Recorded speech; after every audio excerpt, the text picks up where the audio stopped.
नमस्ते मित्रों, स्वागत है आप सबका। गुजरात मिनरल डेवलपमेंट कॉरपोरेशन ने आज अपने क्वार्टर वन के रिजल्ट डिक्लेयर किए हैं। कैसे रहे उनके रिजल्ट, चलिए देखते हैं। मित्रों, ये है शेयर होल्डिंग पैटर्न आपके रेफरेंस के लिए। 74% की बनी हुई है काफ़ी सालों से, और ये इनके प्रमोटर है गुजरात सरकार। जी हाँ। और बाकी के जो स्टेक है 26% के आसपास वो लोगों के पास है, जिसमें से डोमेस्टिक डीआईआई के पास जो है करीब 10-11% के आसपास है। एफआईआई के पास 274% के आसपास का है। म्यूचुअल फंड के पास 3.2% है। अदर डीआईआईस के पास 2.82% है। इंश्योरेंस कंपनी के पास 2.49% है। और बाकी जो बचा, जो भी आपके मेरे जैसे लोग, वो करीब 12.73% है। मित्रों, ये है वो रिजल्ट जो उन्होंने आज डिक्लेयर किया है। सारे फिगर लैक्स के अंदर है। अगर इनकम की बात करें तो उनकी इनकम रही है 276 करोड़, जो पिछले क्वार्टर में 467 करोड़ की थी। तो यहाँ पे इनकम में गिरावट हम साफ साफ देख सकते हैं कोरोना के चलते। अगर बात करें उनके एक्सपेंस की, तो 263 करोड़ के एक्सपेंस रहे, जो पिछले क्वार्टर में 404 करोड़ के आसपास के थे। इनका ग्रॉस प्रॉफिट अगर देखें, जो कि इनकम और एक्सपेंस के बीच का डिफरेंस है, तो वो 12 करोड़ 57 लाख का रहा, जो पिछले क्वार्टर में 62.82 करोड़ का था।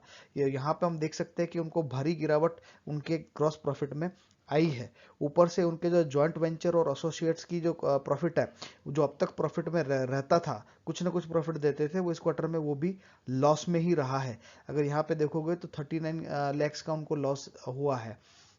हालांकि एक यहाँ पे उनको बहुत बड़ी रिलीफ मिल रही है प्रोविजन के चलते। अगले सालों में जो उन्होंने प्रोविजंस लिए थे, वो प्रोविजंस को उन्होंने राइट बैक किया है, जिसके चलते 120 करोड़ रुपए उन्होंने राइट बैक किए हैं। और इसके चलते जो उनका प्रॉफिट जो है, जो बहुत ही कम हो गया था, यहाँ पे 12 करोड़ 57 लाख ही दिख रहा था, उसमें से भी 39 लाख और कम हो गया था। तो आप ये देखेंगे तो काफ़ी कम हो गया था, 12 करोड़ के आसपास ही था। वो सीधा बढ़ के 136 करोड़ 10 लाख के आसपास का हो गया है, सिर्फ और सिर्फ ये डिफरेंस के चलते। इसके अलावा 8 करोड़ का उनको डिफर्ड टैक्स भी है, तो यहाँ पर टैक्स क्रेडिट भी मिला हुआ है 8 करोड़ का, 8 करोड़ 8 लाख का।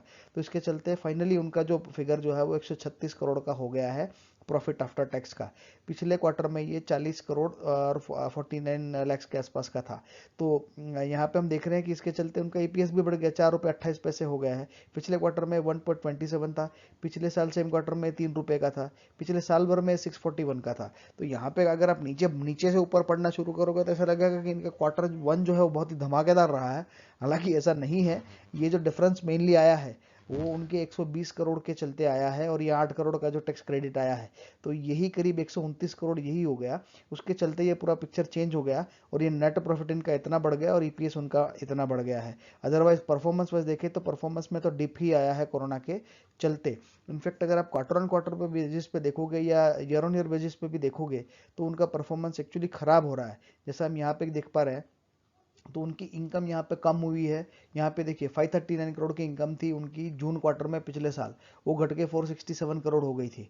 तो इनकम तो एक्चुअली उनकी इवन मार्च क्वार्टर में भी कम हुई थी, और जून क्वार्टर में और कम हुई है। तो एक्चुअली इससे कोई रॉन्ग पिक्चर अभी तो जा रहा है कि बहुत अच्छा है, लेकिन ऐसा नहीं है। उनका जो परफॉर्मेंस है वो चिंता का विषय बिल्कुल रहेगा। मित्रों, उन्होंने रिजल्ट में 3 नंबर की नोट लिखी है, जिसमें वो 120 करोड़ का जिक्र है, जहां पे उन्होंने लिखा है कि company has return back rupees 120.95 crore pertaining to excess provision of for income tax for previous periods, being the difference between provision of income tax as per the books the same is disclosed under tax expense। और मतलब उसी को उन्होंने जो है वो right back किया है, उसी के चलते वो उनका ईपीएस इतना बढ़ गया है। अगर क्वार्टर ऑन क्वार्टर पे बाकी देखें तो इनकम उनकी 41% से कम हुई है, एक्सपेंस 35% से कम हुआ है, जो ग्रॉस प्रॉफिट है वो 80% से कम हुआ है क्वार्टर ऑन क्वार्टर बेसिस पे। लेकिन नेट प्रॉफिट और ईपीएस 236-37% से बड़ा है। ईयर ऑन ईयर बेसिस पे 49% से इनकम कम हुई है, एक्सपेंस जो है वो 37% से कम हुआ है, और 90% से उनका ग्रॉस प्रॉफिट कम हुआ है। तो ये जो प्रोविजन जो टैक्स क्रेडिट को छोड़ के ऊपर के 3 फिगर है वो देखेंगे तो हमें एक्चुअल पिक्चर पता चल रहा है, और उससे पता चल रहा है कि ये कंपनी का परफॉर्मेंस खराब नहीं, मतलब काफ़ी खराब रहा है। क्वार्टर ऑन क्वार्टर बेसिस पे ग्रॉस प्रॉफिट 80% से कम हुआ है, और ईयर ऑन ईयर बेसिस पे 90% से। तो ये है उनके 5 साल के इनकम का परफॉर्मेंस। अगर टोटल इनकम की बात करें तो 1300, फिर 1700, फिर 2100 तक गई थी। तो 16 से 18 में ये बढ़ी है, लेकिन उसके बाद मार्च में ये घट के 2024 हो गई थी, और उसके बाद वाले मार्च में तो और कम होके 1691 पे आ गई थी। तो उनकी इनकम कम हो रही है, ये उनके लिए चिंता का विषय जरूर रहेगा, खास करके पिछले 2 साल में। अगर नेट प्रॉफिट की बात करें तो 218 करोड़, 325 करोड़, 427 करोड़, उसके बाद ये घट के 219 और 202 करोड़ हो गई।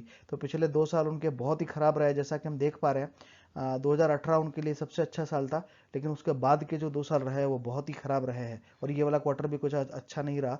तो ये बिल्कुल अच्छी खबर नहीं है कंपनी के लिए भी और शेयर होल्डर के लिए भी। ये है उनके प्राइस चार्ट की पैटर्न। कभी 5 रुपये 30 पैसे का हुआ करता था 1999 में।